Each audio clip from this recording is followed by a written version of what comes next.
तो जय हिंद साथियों, मैं लेकर आ गया हूं डाइजेस्टिव सिस्टम कंप्लीट पाचन तंत्र।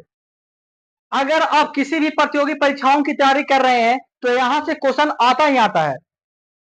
जैसे कि आप रेलवे की तैयारी कर रहे होंगे, एसएससी का या फिर डिफेंस का या फिर कोई स्टेट एग्जाम्स की तैयारी कर रहे होंगे, यहां से क्वेश्चन 100% पूछी जाती है। तो सबसे पहले हम स्टेप बाय स्टेप यानी बेसिक से लेकर चलेंगे और एडवांस लेवल तक जाएंगे। देखिए दोस्तों, हम लोग डायरेक्ट मुंह में ठूस लेते हैं, तो ठूसते हैं तो कहां जाता है, कैसे पचता है, क्या हम लोग लाठी से हूर के पचाते हैं, लाठी से चूर के पचाते हैं? नहीं, इसका एक स्टेप होता है। आप मान लीजिए कोई व्यक्ति दूध पी लिया, डायरेक्ट गट गट गट गट गट मार के पी लिया, तो क्या उसका तुरंत पाचन हो गया? नहीं। देखिए, डालने से लेकर के निकालने तक, जब डालते हैं और उसके बाद ऊपर से डालते हैं नीचे से निकल जाता है, तभी कंप्लीट पाचन मानी जाती है। इसका स्टेप कहता है, 5 स्टेप में प्रोसेस कंप्लीट होता है। पहला है इंजेशन। इंजेशन का मतलब होता है कोई भी खाना को आप डायरेक्ट चिबा करके डालें या फिर डायरेक्ट निकाल लें।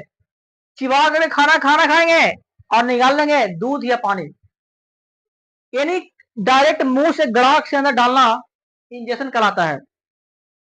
उसके बाद डाइजेशन मतलब पाचन। मान लीजिए कि आमदूर खाएं, तो आमदूर का इतना बड़ा मॉलिक्यूल्स था, उसको दांत से चूर चूर करके छोटे छोटे मॉलिक्यूल्स में कन्वर्ट करेंगे, यानी कि बड़े बड़े पार्ट को तोड़ तोड़ कर छोटे पार्ट में करेंगे। हो गया।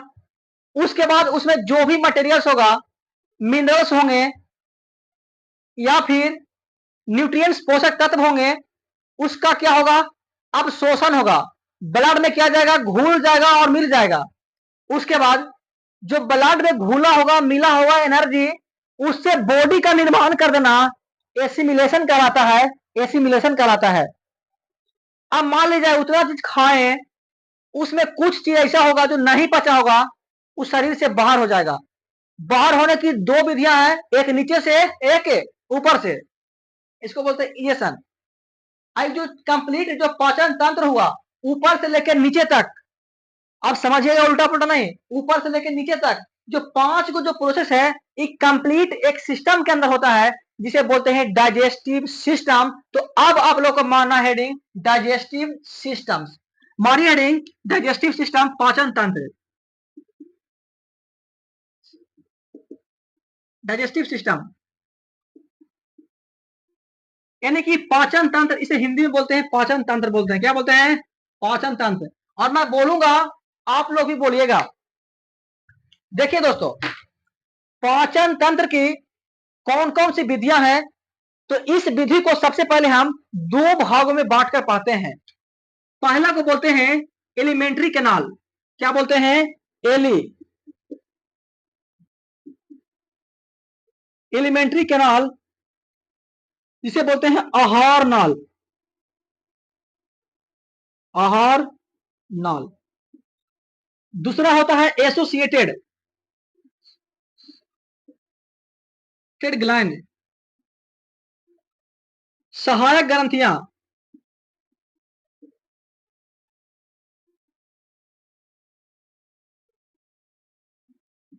सहायक ग्रंथियां क्या होती है, समझेंगे। सबसे पहले एलिमेंट्री कैनाल मतलब आहार नाल।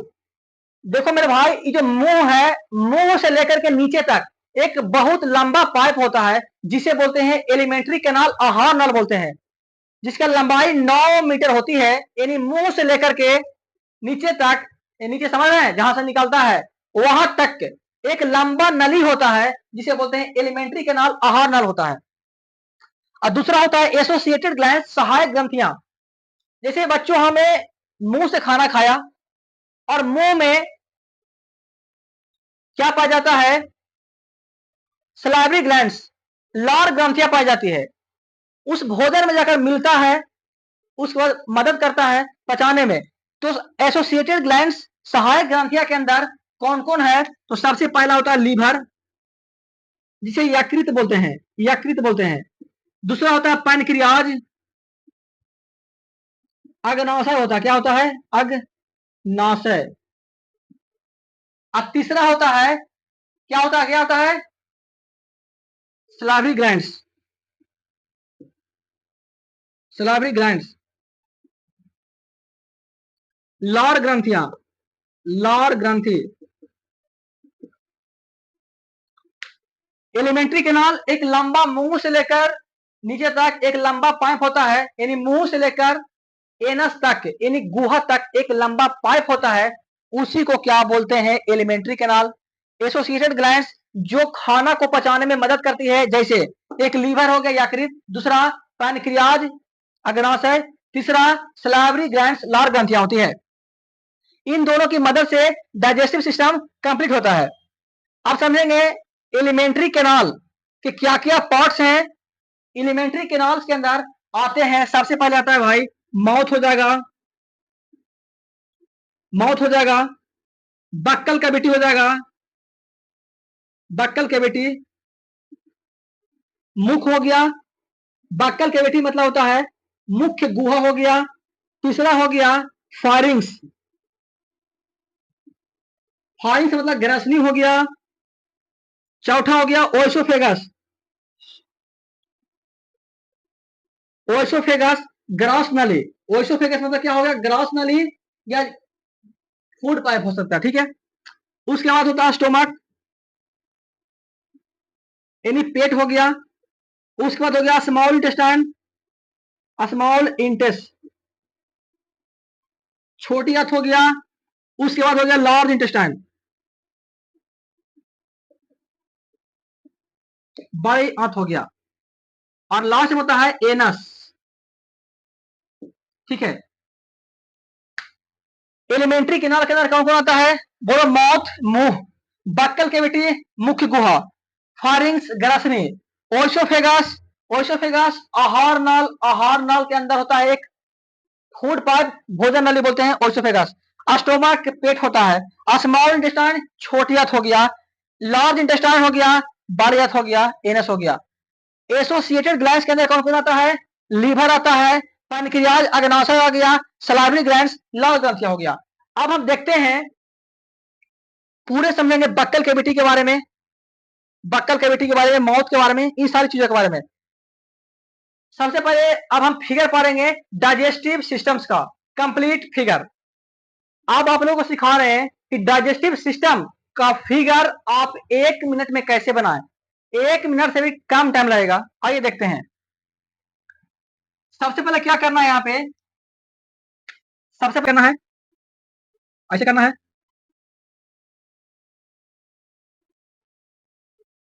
ठीक है, इस तरह से करना है।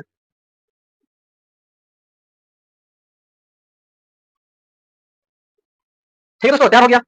अब क्या करना है, इस प्रकार से, यहाँ से इस प्रकार से करना है, ठीक है, इस प्रकार से कर देंगे दोस्तों इसे।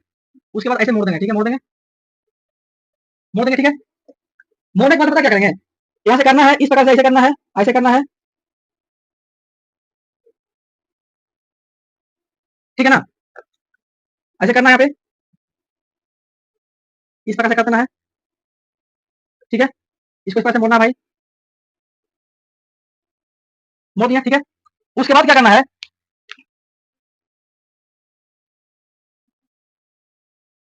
इस प्रकार से मिला देना है, ठीक है। उसके बाद इस प्रकार से करते जाना है, करते करते करते करते कोई भार नहीं है भाई यहाँ पे, ठीक है। समझिएगा दोस्तों, यहाँ पे सबसे पहले फिगर को वर्णन करें क्या। यहाँ पे जो देख रहे हैं आप, यहाँ पे भाई माउथ है, क्या है? माउथ है, यानी मुख है, मुंह, मुंह है। उसके बाद मुंह हो गया। और देखिए, सबसे पहले मुंह में भोजन को ठूसते हैं तो क्या हो गया? मुंह, ठीक है। उसके बाद मुंह, दांत से हम चबाते हैं, तो जहां से चबाते हैं उसको बोलते हैं बक्कल कैविटी। क्या बोलते हैं? बक्कल कैविटी बोलते हैं। बक बक चिबाना, बक्कल कैविटी, मुख्य गुहा बोलते हैं। क्या बोलते हैं? बक्कल कैविटी बोलते हैं। क्या बोलते हैं? इसे बोलते हैं बक्कल कैविटी। देखिएगा, बक्कल कैविटी, बक्कल कैविटी, मुख्य गुहा बोलते हैं। क्या बोलते हैं? मुख्य गुहा, मुख्य गुहा बोलते हैं। और जहां पे फूड पाइप और बिंड पाइप दोनों आपस में मर्ज होते हैं, उसे बोलते हैं, क्या बोलते हैं? फायरिंग्स ग्रासनी बोलते हैं। क्या बोलते हैं? इसे बोलते हैं फायरिंग्स ग्रासनी बोलते हैं। फायरिंग्स ग्रासनी बोलते हैं।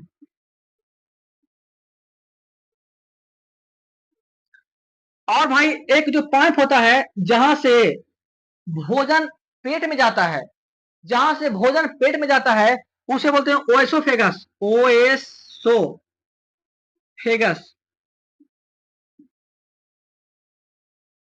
मतलब होता है भोजन नली। भोजन नली, ये भोजन नली आया, इसको बोलते हैं अस्टोमक। जो देख रहे हैं यहाँ पे इसे बोलते हैं अस्टोमक, पेट। अस्टोमक यानी भाई पेट बोलते हैं, पेट। और जो देख रहे हैं यहाँ पे जो ब्लैक वाला जो है वो ऊपर से मुंह से लेकर के नीचे तक आया है, यहाँ तक आया है, ये सब क्या है? यहाँ तक, यहाँ तक, यहाँ तक स्मॉल इंटेस्टाइन है। क्या दोस्तों? ये है स्मॉल इंटेस्टाइन। जो ब्लैक वाला देख रहे हैं क्या है? Small intestine. स्मॉल इंटेस्ट, छोटी आंत है। क्या है? छोटी आंत है। और जो देख रहे हैं जो ब्लू वाला है इसे बोलते हैं लार्ज इंटेस्टाइन। लार्ज इंटेस्ट, इसे बोलते हैं बड़ी आंत।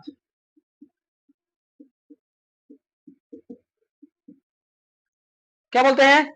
लार्ज इंटेस्टाइन, बड़ी आंत।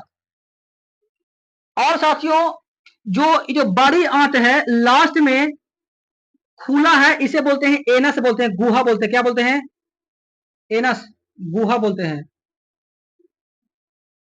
ठीक है साथियों, ये जो देख रहे हैं स्मॉल इंटेस्टाइन, छोटी आंत जो है आगे चल करके 3 पार्ट में बढ़ता है। किसमें भाई? 3 पार्ट में बढ़ता है।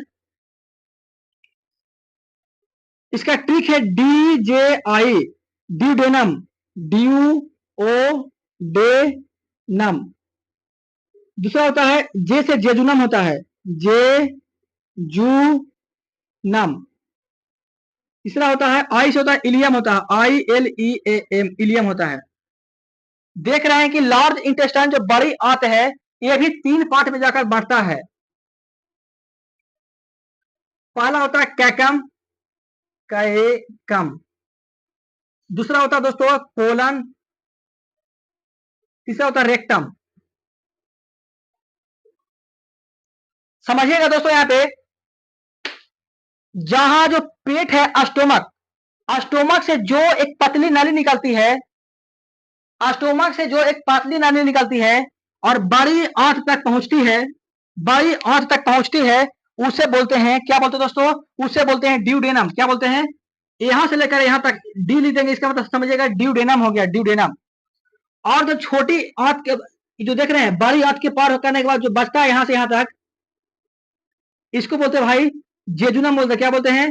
जेजुनम। क्या बोलते हैं? जेजुनम बोलते हैं। और छोटी आंत बड़ी आंत से मिलती है उसे बोलते हैं इलियम। क्या हो गया दोस्तों? इतना पार्ट, इतना पार्ट हो गया इलियम, इलियम हो गया।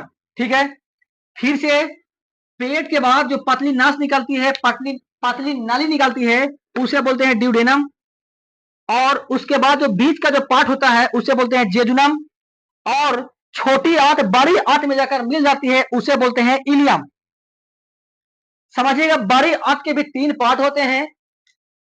बड़ी आंत का शुरुआत यहां से होता है, तो जहां से छोटी आंत बड़ी आंत में मिलती है उसके बाद का पार्ट जो यहां से यहां तक देख रहे हैं इसे बोलते हैं, क्या बोलते हैं? कैकम बोलते हैं। और यहां से लेकर के यहां से लेकर यहां से लेकर बीच का पार्ट को बोलते हैं कोलन बोलते हैं। और इससे बोलते हैं रेक्टम, रेक्टम। रेक्टम का मतलब होता है माल द्वार, जहां से जो पीला कलर का, येलो कलर का कुछ टाइम के लिए स्टोरेज होता है। और कितना कितना घिनास्टिक व्यक्ति ऐसे ऐसे होते हैं जो श्रृंगार करके रखे रहता है कि लगता है 6 महीना में निकालेगा कि 1 महीना में निकालेगा। मैंने ऐसे ऐसे बच्चों को देखा है जो अपने मल का त्याग 8 से 10 दिन में भी कितना लोग करते हैं, कितना डेली नहीं करते हैं। ऐसे ऐसे लोग एक बीमारी है, इससे आप लोगों को बचनी है दोस्तों। डेली फ्रेश होइए ताकि माइंड कूल रहे, क्लीन रहे। और आप लोग सुने होंगे कि अपेंडिक्स क्या होता है। अपेंडिक्स को बीमारी नहीं है। ये जो देख रहे हैं यहाँ पे कोलन, ये जो कोलन होता है, सॉरी केकम, केकम के अंदर ही अपेंडिक्स का निर्माण होता है। किसके अंदर? केकम के अंदर ही अपेंडिक्स का निर्माण होता है। तो ये जो केकम देख रहे हैं नीचे में एक पतला कलर का होता है, इसे बोलते हैं अपेंडिक्स बोलते हैं। क्या बोलते हैं? अपेंडिक्स। अपेंडिक्स होता है। और ये जो कोलन के अंदर क्या होता है कि जो अनडाइजेस्टेड फूड है, अपचित भोजन है, उसमें जो पानी होता है वो बॉडी एब्जॉर्ब कर लेता है। और देखते होंगे कि जब अनपच होता है, जब पानी एब्जॉर्ब नहीं करता है, नहीं कर पाता बॉडी, तो पूरी गरज के साथ बाथरूम होता है। भाम भाम करके क्या होता है? बाथरूम होता है, पूरी गरज के साथ होता है। कब होता है? जब अनडाइजेस्टेड फूड में से उस पानी को बॉडी एब्जॉर्ब नहीं कर पा रहा है, तो वोमिटिंग हो जाना या गरज के साथ बाथरूम उतरना। ठीक है। और रेक्टम के अंदर बाकी समझना है भाई, ससर के पीला कलर का नीचे हो जाएगा। साथियों मैं समझता हूं, एक बार फिर से समझाता हूं। सबसे पहले मुंह में डालते हैं, उसे बोलते हैं। उसके बाद जो आगे होता है, मुंह से कनेक्ट होता है, जहां से भोजन को चबाते हैं, उसे बोलते हैं बक्कल कैविटी। जहां पे भोजन नली और सांस नली आपस में मिलते हैं, उसे बोलते हैं फारिंक्स, ग्रासनी बोलते हैं। और फारिंक्स के बाद जो एक लंबा पाइप होता है, उसे बोलते हैं ओसोफेगस, भोजन नली होता है। वो भोजन नली जो होता है, भोजन पाइप जो होता है, आगे जाकर एक चौड़ा हो जाता है, जिसे बोलते हैं स्टोमक, पेट बोलते हैं। वही पेट आगे जाकर सिकुड़ जाता है, पतला हो जाता है, उसे बोलते हैं छोटी आंत। छोटी आंत, छोटी आंत। और जहां पे छोटी आंत बड़ी आंत से मिल जाती है, एक चौड़ी नली से मिलती है, उसे बोलते हैं बड़ी आंत। बड़ी आंत मलद्वार से होते हुए खत्म हो जाती है। फिर आगे बताया कि जो स्मॉल इंटेस्टाइन, छोटी आंत को 3 भागों में बांटा गया। ड्यूडेनम, जो पेट के बाद जैसे निकलता है उसे बोलते हैं ड्यूडेनम। बीच का पार्ट को बोलते हैं जेजुनम। और जहां पे छोटी आंत बड़ी आंत से मिलती है, उसे बोलते हैं इलियम। मैंने बताया कि बड़ी आंत को भी 3 भागों में बांटा गया है, कैकम, कोलन, रेक्टम। कैकम का मतलब होता है जहां पे अपेंडिक्स का निर्माण होता है, और कोलन जहां पे अपच्य भोजन में जो पानी उपस्थित होते हैं, उसे यहाँ पे बॉडी एब्जॉर्ब कर लेता है। रेक्टम मलाशय के रूप में शरीर से बाहर मल का त्याग होता है। भाई मैंने समझा दिया पूरे के पूरे कंप्लीट डाइजेस्टिव सिस्टम। और इसी के पार्ट होता है बक्कल कैविटी के अंदर होता पाने का है, मुंह के बारे में, दांत के बारे में पाने का है, जीभ के बारे में पाने का है। तो दांत और जीभ के बारे में एक अगला वीडियो बना देंगे। डाइजेस्टिव सिस्टम भाई कंप्लीट हुआ। वीडियो अच्छा लगे ना तो प्लीज प्लीज प्लीज सेशन को शेयर जरूर कीजिएगा, सब्सक्राइब कीजिएगा, और भाई थोड़ा सपोर्ट कीजिए।